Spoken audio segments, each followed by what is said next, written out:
Ladies and gentlemen, good afternoon. My name's John Higgins. It's a great pleasure to be with you. It shows the importance of understanding the same question because, to my mind, the steam engine did replace human jobs. If you think about the people who used to do heavy laboring that now don't need to do it because of the steam engine, and when I was answering the question, that's exactly what I meant. They will replace them. I'm going to, ladies and gentlemen, talk to you about three things. I'm going to, first of all, talk about the drivers and motivators that cause us to develop and adopt what we might call digital technologies. And I'll also talk about the societal challenges of that adoption.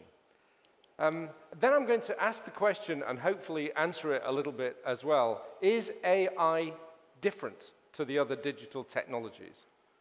And then I want to finish with three things that I think that we all collectively need to focus on if we are to continue to get the benefits of these digital technologies rather than be suffering the potential disadvantages. So if we want to make the most of it, what are some things that we should concentrate on? And I will choose three. You might listen out in my speech for something that I've just heard coined, which is not just digital technologies, but industrial digital technologies, which is, even to me, is a relatively new expression. First of all, I do want to spend a moment describing my background and where I came from, not because I enjoy hearing it, but because I think it's important to know where do people come from when they're talking to you, what shaped their experiences. For the last 5 years or so, I have been the Director General of the Digital Technologies Industry Association in Brussels, representing the industry in European policymaking. And before that, I did that job in the UK. And now, as our moderator eloquently introduced me, I, amongst other things, chair a global digital foundation. And I suppose what I really like about that is that I don't have to grind any axes, if you know what that means. I don't have to take any particular point of view. I can be dispassionate, disinterested, and objective, and that's what I hope I can be with you this afternoon. Let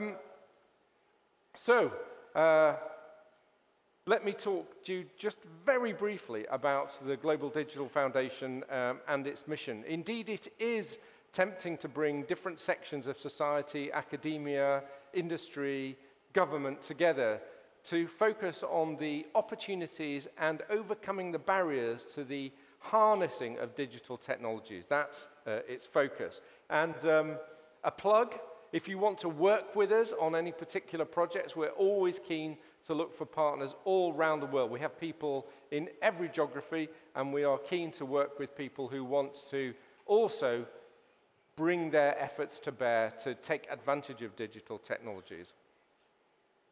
I also work with an organization called Burson Marsteller, and this is interesting for me because this gives me a chance to work directly with their non-tech clients who are going on the digital journey, looking at the factory of the future, the application of artificial intelligence, the application of Internet of Things. So I really like this because it gives me the opportunity to complement my theoretical base in the foundation with practical experience of working with a wide range of customers on their digital journey.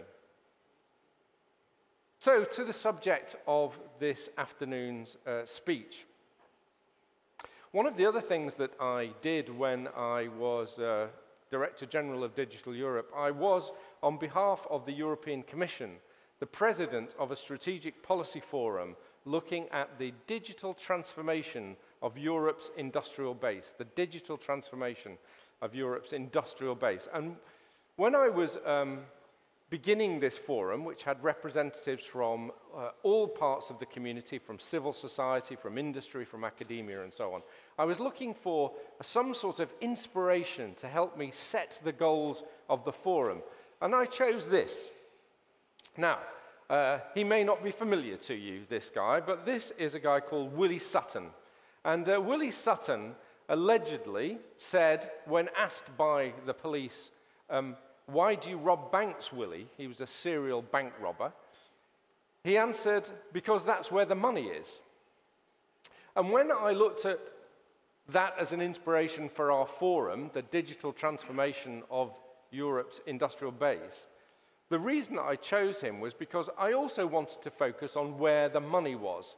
And in Europe, the greatest opportunity for the application of digital technologies is in the transformation of its industrial base.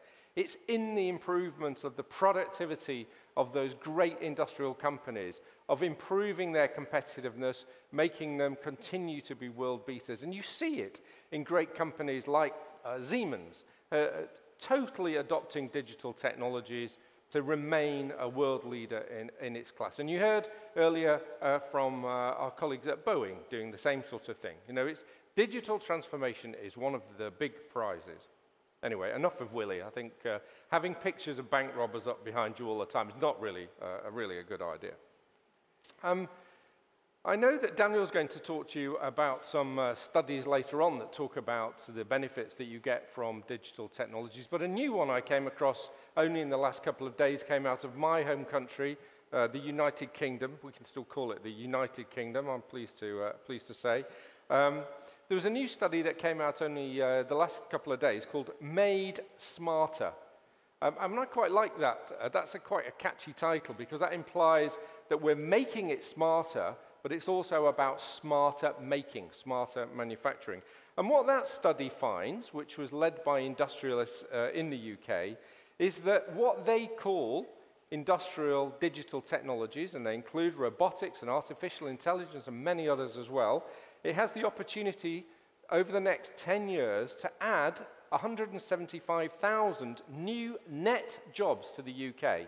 175,000. So that's accepting that these technologies will replace some jobs, but there will be more created, 175,000 simply in the UK, and that it would also bring about a 25% increase in productivity. A 25% increase in productivity. In the UK, we badly need that. We're not as productive and effective a country as you are in Korea, and we have some real productivity issues. But let me not be too sort of UK specific. This issue of the adoption of industrial digital technologies is a global opportunity. And let me just tell you a little story. I was in the Hanover Fair. Every year in Germany, there is a manufacturing fair. And this year it was concentrated only, really, on the application of digital technology. It was quite amazing. And I was there with the European Commissioner responsible for launching this work on the digital transformation. And I met an old friend of mine who runs an organization called the Industrial Internet Consortium. And he explained to me that this consortium was bringing together companies who were looking at issues like the application of robotics, artificial intelligence, Internet of Things, the factory of the future, if you will. And he said to me, a year ago, the majority of those companies were American companies.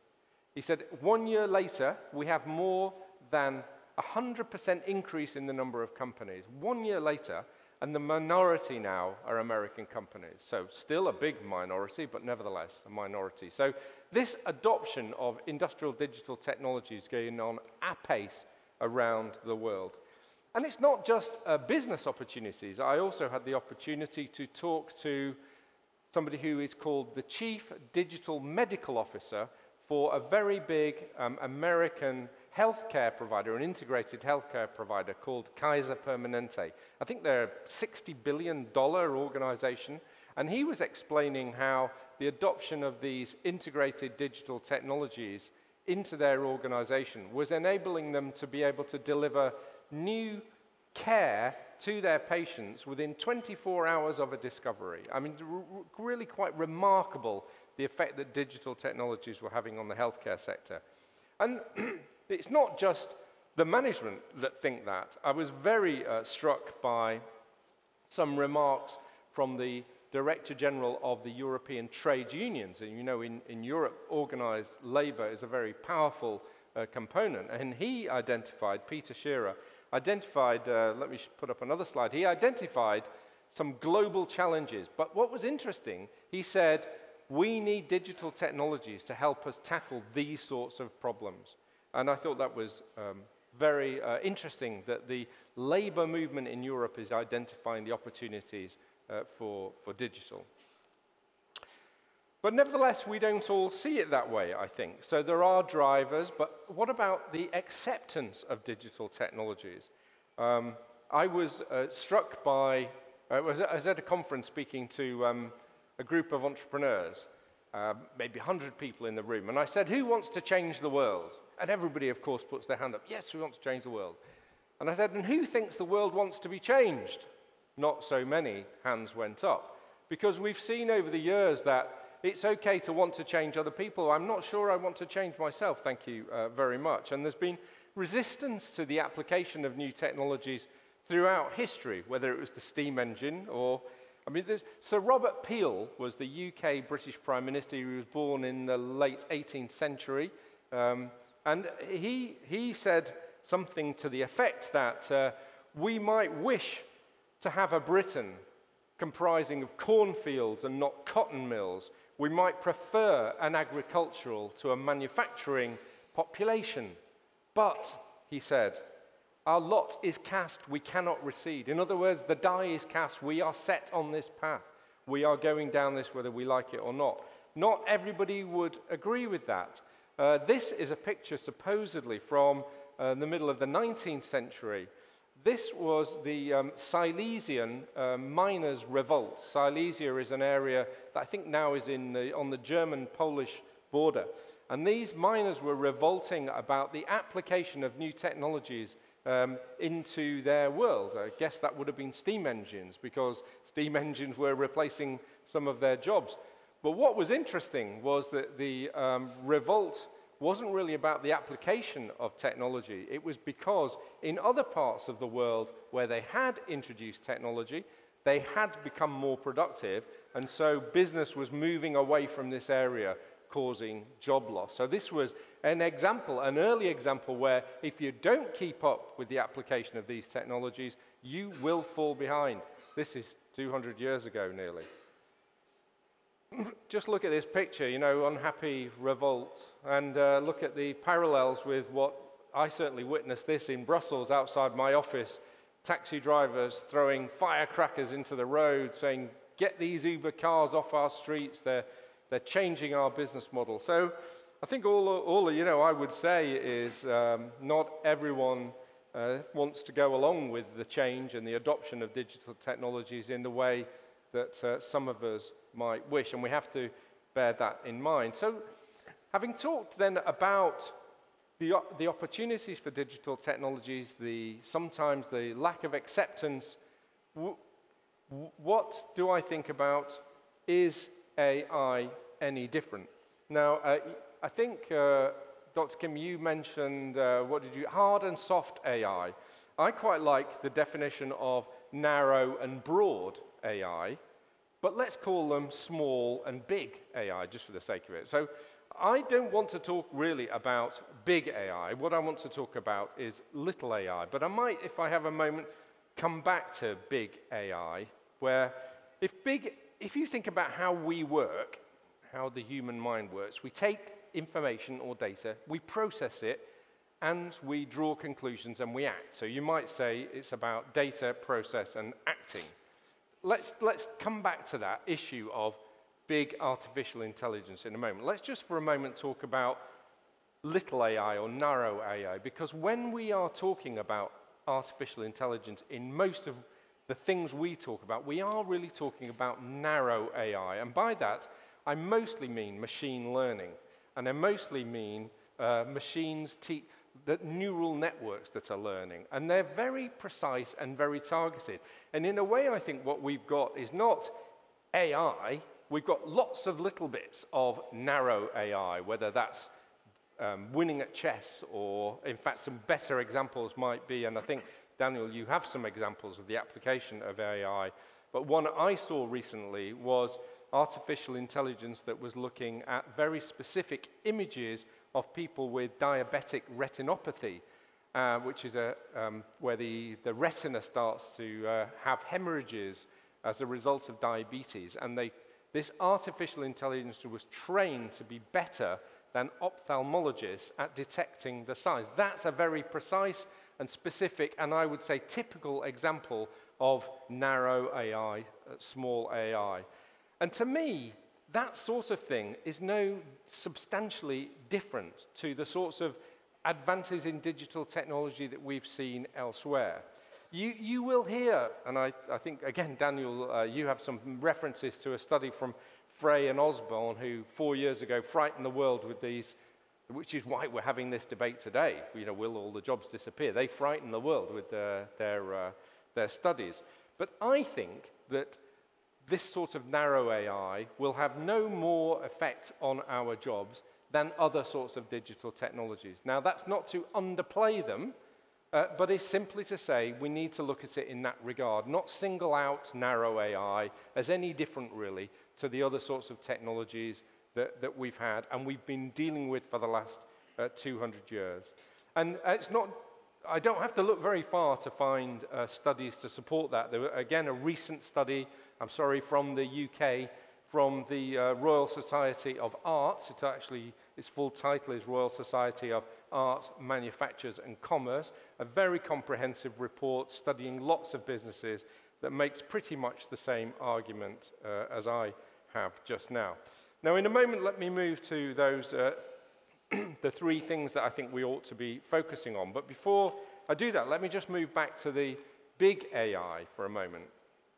Now, I talked about, you know, you could think about what we do as being, we take data in, we process it, and then we decide on our actions.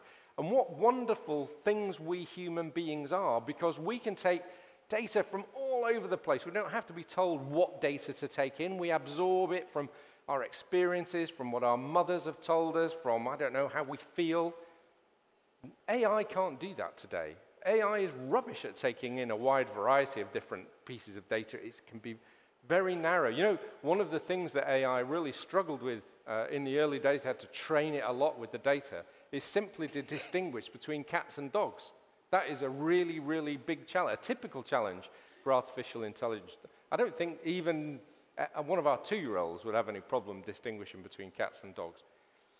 Now, in theory, AI could go on and eventually be able to absorb all the data, be better at processing than us, and come to conclusions more quickly. But I would say that's not something we ought to be worrying about.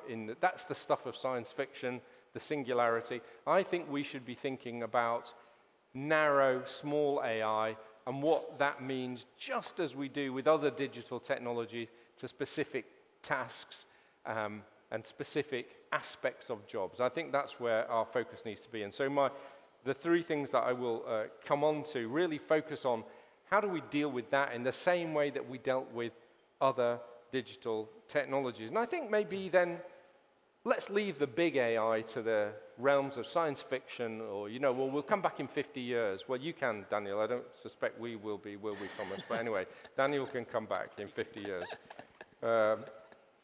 Maybe we will. I don't know. Maybe that's another technology that we'll look. Let me turn to these last 3 points and say 3 things that I think we maybe should focus on. I've got just little examples of each behind these as well. I'll be very quick. So what I mean by these is, can we educate people generally about AI and its potential so that they know what to leave in the realms of science fiction and they know what they're talking about? I've got an idea for that. Can we, and we've had a lot of discussion about this, continually improve our competencies and skills as human beings in order that we can take advantage of small AI, just as we've taken advantage of other digital technologies. But we need to be able to, just as we, for a long time, have needed to master our tools to be able to succeed in life, these are just new tools we need to master and know how to take advantage of them. And finally, can we regulate and control? And by that, I don't mean we must regulate and control. I mean, can we work out how to best regulate and control these technologies in the way that we always have? And I've got an example of that. So let me quickly go through these 3 things. This is a proposal for a study commissioned by the European Union, the European Commission. And what they believe is that the population that's interested, anyway, the population at large, needs to have a better awareness of how algorithms work. So they've actually commissioned this piece of work to help the population understand how do algorithms work. And I suppose, of course, they're going to want to explain how you train artificial intelligence, how you remove the biases from it, and all these other issues. But they want to expose more to create a better understanding and knowledge of artificial intelligence. I think that sort of work is to be welcomed. What about this? And you're not supposed to be able to read this slide, by the way, but this is an interesting, I'll tell you a little bit about it, but what it says is, facing the unknown, learning in the 21st century, a series of talks for parents and teachers exploring the competencies critical for children in the 21st century. I put that up because I saw that in my local coffee shop, in my local town. This is the sort of thing, the practical sorts of things that we need to be happening in our towns, in our villages, around our schools. This is what we need to be thinking about. And it's interesting that not only are we talking about this at conferences like this, we're also talking about it in the coffee shops in our towns. I thought that was very interesting because this is exactly how do we equip our children with the competencies they need for the 21st century. I couldn't have put it better myself. And then regulation and control. Let me finish with this one. The way the European Union works is it produces its laws in the form of either directives or regulations. And directives are something that it says to the 28, soon to be sadly 27 member states, take this directive, implement it in your national law. And there's a long-standing directive called the Product Liability Directive. And it's a directive that, as you can see, looks at the liability of a producer for the damage caused by a defective product.